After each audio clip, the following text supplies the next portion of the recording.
Programme में एक दफा फिर खुशामदीद। मुरीदके में देरीना दुश्मनी पर फायरिंग से बेकसूर नौजवान हलाक हो गया था। कई दिन गुजर जाने के बाद भी मुल्जिमान गिरफ्तार न हो सके और पुलिस भी हस्ब रिफायत ताखीर से काम ले रही है।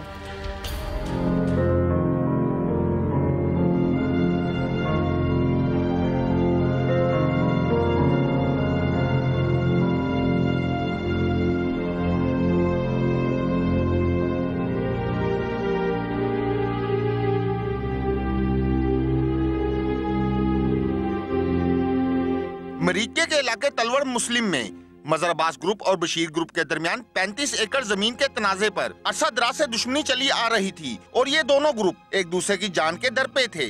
चंद दिन कबल मजहर अब्बास अपने साथियों के साथ फिरोजवाला कचहरी में पेशी भुगतने के लिए गया तो मोहम्मद बशीर भी अपने साथियों के साथ वहां पहुंच गया और मजहर अब्बास और उसके साथियों पर अंधाधुंध फायरिंग कर दी, जिसके नतीजे में मजहर अब्बास तो मौजूदा तौर पर महफूज रहा, लेकिन उसका ड्राइवर गुलाम मुर्तजा गोलियों की जद में आकर शदीद जख्मी हो गया। मुल्जमान मौके का फायदा उठाते हुए फरार होने में कामयाब हो गए। मुर्तजा को अस्पताल पहुंचाया गया, जहां वो 4 दिन तक जिंदगी और मौत की कशमकश में मुब्तला रहने के बाद जान की बाजी हार गया।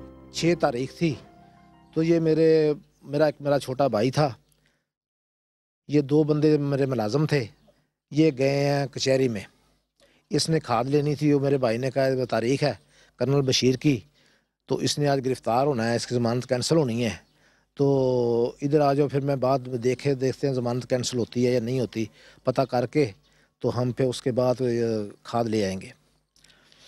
इनका उधर झगड़ा हो गया है। झगड़े के बाद वो मोहम्मद हनीफ है जिसने फैर मारा है, वो गुलाम मुर्तज़ा के इधर कान के ऊपर दिमाग में गोली लगी है, एक ही गोली वो गिर पड़ा है। मकतूल की बीवी के हाथों की मेहंदी का रंग भी फीका नहीं पड़ा था कि जालिमों ने उसे सफेद जोड़ा पहना दिया। मकतूल की बेवा का कहना है कि उसका खावंद हंसता खेलता घर से गया, लेकिन जालिमों ने उसकी लाश बेचकर हमें भी जिंदा दरगोर कर दिया है। हमें उस वक्त तक चैन नहीं आएगा जब तक उसके कातलों को सजा नहीं दी जाएगी। अजी चाचू 1 साल है शादी नू। मेरी शादी को भी 1 साल ही हुआ था कि मेरा खामिद हंसता खेलता घर से गया और जिंदा वापस ना आया। जालिमों ने मेरी दुनिया उजाड़ दी। इसके घर से जाने के 1 घंटा बाद इत्तला आई थी कि तुम्हारे खामिद को गोली लग गई है। परेशान ना होना, हालांकि हालात कुछ और ही थे। मैं सोच भी ना सकती थी कि मेरे साथ ऐसा हो जाएगा, और जब मैं अस्पताल पहुंची तो देखा कि इसकी कोई हालत ना थी, और 4 दिन बाद वो अपने खालिक हकीकी से जा मिला। मुझे बस इंसाफ चाहिए, बस इंसाफ। इंसाफ करे। फिरोजवाला पुलिस ने मुकदमा तो दर्ज कर लिया, मगर रवायती अंदाज अपनाते हुए कातल को गिरफ्तार करने की बजाय उसे VIP प्रोटोकॉल दे रही है। वर्षा के मुताबिक पुलिस उन्हें तहफ्फुज़ फराहम करने की बजाय डरा धमकाकर सुलह करने पर मजबूर कर रही है। वर्षा ने वज़ीर आला पंजाब मियां शहबाज शरीफ और चीफ जस्टिस सुप्रीम कोर्ट से अपील की है कि उनकी दादरसी की जाए। दुख बड़ा है, दूत बड़ा बच्चे दूते बड़ा दुख केड़ा है। इससे बड़ा दुख और क्या हो सकता है कि एक तो मेरे बच्चे की जान गई और किसी हुकूमती ओहदेदार या पुलिस ने हमारी फरियाद न सुनी। मेरा वो ही बच्चा कमाने वाला था, बाकी सब छोटे हैं। अभी तो मुझे अपने खामिन के मरने का गम नहीं भूला था कि जालिमों ने मेरे बेटे की भी जान ले ली। हम तो बस सिर्फ इंसाफ चाहते हैं, खुदारा हमारे साथ इंसाफ किया जाए। और मेरी आला हुकाम से अपील है कि मुल्जिम बशीर को सख्त से सख्त सजा दी जाए और मुझे मेरे बेटे के खून का इंसाफ दिया जाए। इंसाफ चाहिए सानू। साढ़े बंदे दिलू गए ने थाने। हम इंसाफ की हसूल के लिए थाने जाते हैं तो पुलिस टाल मटोल से काम लेती है और हमें वापस भेज दिया जाता है, बजाय इसके कि पुलिस उन्हें गिरफ्तार करे। पुलिस हम पर ही सुलह के लिए दबाव डाल रही है और तफ्तीशी भी हमें सुने बगैर ही कार्रवाई कर रहा है। अगर हम इसी तरह लगे रहे तो आइंदा 100 साल में भी इंसाफ नहीं मिल पाएगा। हम तो अदालत इंसाफ मांगने गए थे, लेकिन वहाँ से भी हमें दोबारा लाश उठाना पड़ी।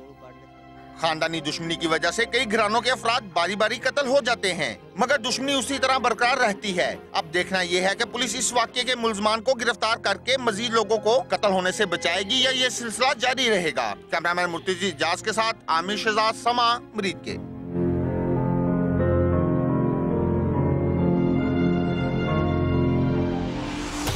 बाज़ दफा दूसरों की दुश्मनी की वजह से बेगुनाह अफराद भी अपनी जान से चले जाते हैं।